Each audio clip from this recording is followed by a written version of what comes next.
When we run the world, we'll stop that. Yeah. All right. All right, folks. When you gather around, get a great view over to that height in the distance. That is one of the knolls of Pritchard's Hill. That's where the Union commander is, Nathan Kimball. It's about a mile from us, from here. And behind it, the Blue Ridge in the distance, you actually see the little dip out there. That's where Snickers Gap is. That's where Route 7 runs through. And that is about 22 miles away from us. All right, so you get an idea where we are. When we're on that hill, you can see Ashby's Gap and some other gaps in the Blue Ridge. Now, as I said, the Union force started the battle defending on Pritchard's Hill. Jackson tried to dislodge them with that flank movement, and then he shifted his artillery over to here. One of the batteries that he had that is going to be lost because of 37, and I'm glad to say when they first did an evaluation of the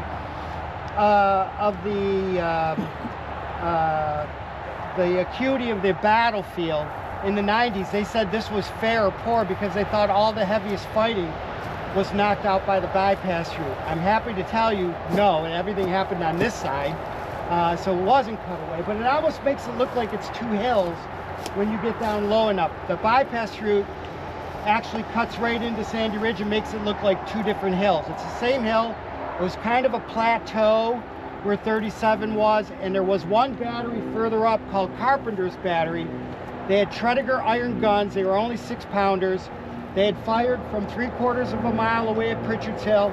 And when Kimball makes a decision to send a second wave of attackers, they are going to be the first that will pretty much say, feet don't fail me now, and they'll limber up and go to safety. They won't suffer too many casualties. That will leave 2 other batteries on this hill. We're going to be right near the next one. I won't get ahead of the game.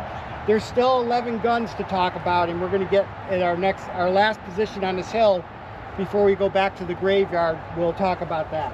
All right, so Kimball is a colonel of the 14th Indiana. He is now taking charge of the brigade that had the 14th Indiana, and he doesn't relinquish brigade command. So he's the brigade commander and the division commander. It's a little unusual.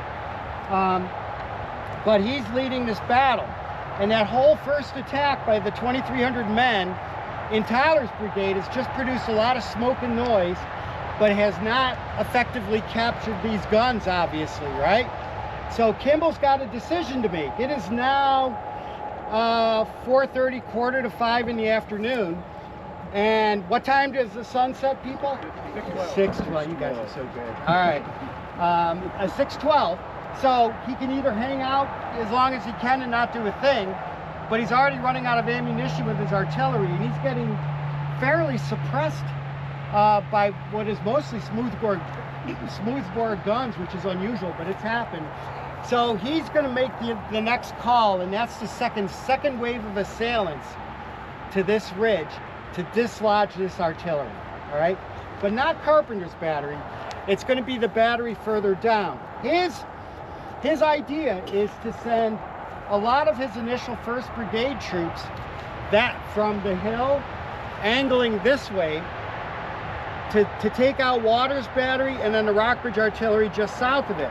But what happens, it's just a human nature, as infantry leaves Pritchard's Hill, dips down into what it was then a dirt middle road, but is now a paved middle road, and then ascends Sandy Ridge, basically where the Shenandoah Valley recent purchases. That's going to be great to have that opened up.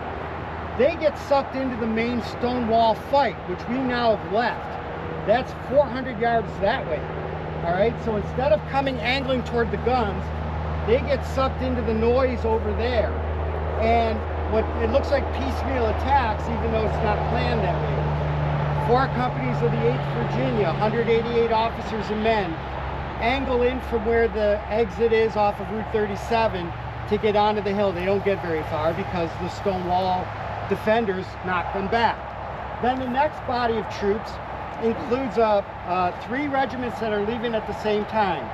The 5th Ohio, the 67th Ohio, and the 84th Pennsylvania. There's a yellow house over here, you can't see it right now, but that's where a fence line angle crosses. There wasn't a house there at the time, but that's where the 67th will come in. And there's 7 companies of them. Once again, they get sucked into the Stonewall fight. 350 officers and men will take over 50 casualties, but they don't go to the batteries.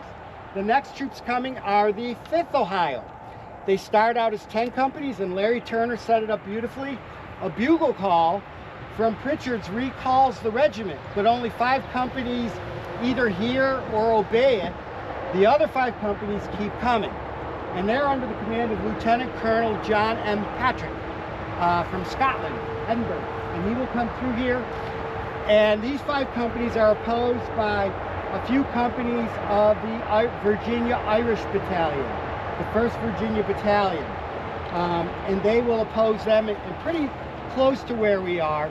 They will throw them back. They were somewhat in no man's land. They weren't really going to the wall, and they weren't really going to the guns. That now leaves the next regiment in line, the 84th Pennsylvania, and they are angling toward the guns, and they keep going in that direction. We'll pick it up over there.